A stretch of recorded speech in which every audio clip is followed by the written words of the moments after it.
Hey, it's Brad Perry with Kingwood Physical Therapy. I'm going to talk about wall slides today and why we prescribe them, usually for the neck and the shoulder, and show you some different variations and progressions to that. All right, we're going to do some wall slides, and so this is the position where you start, okay? Make sure your elbows are flat up against the wall, and your chin is tucked down, okay? We don't want to be in a forward head position, a good posture, okay? And then we're going to take the forearms and just move them up, keeping that chin tucked, okay? So this is the first and hopefully the easiest modification, one that we do, and then I'll show you some different progressions to it, okay? So now we want to go into a little bit more shoulder flexion to get the shoulders moving a little bit better. We're going to keep the chin down, go all the way up, and then really think about that last little bit reaching towards the sky. And so now I'm starting to engage the shoulder blades to really get at what we call upward rotation of our scapula, okay? So going up and then up even further, okay? And so that there, you can do 10 of them. Usually I'll tell people do that 2 or 3 sets of 10, making sure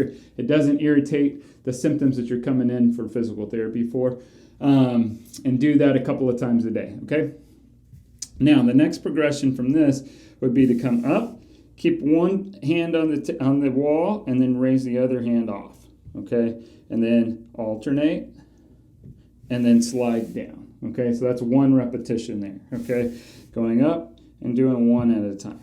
Okay, now the next thing you can do to make it a little bit harder is use some bands. Sometimes we'll give you a piece of TheraBand to take home, and this really engages the outer part of the shoulder, getting into what we call external rotation. So if you're here, it's not doing a ton. We want this, and now I'm really having to resist and fight against that band, okay, while I do this exercise, okay? So that makes it a little bit harder, right, okay? Just going up and down, and then the next step, again, is to come off the wall. Come up and then off the wall. And that really gets that shoulder working there, okay?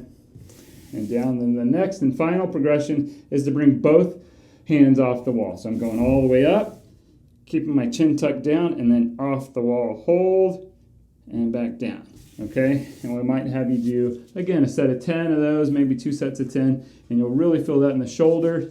And then also it helps with that neck position and posture, all right?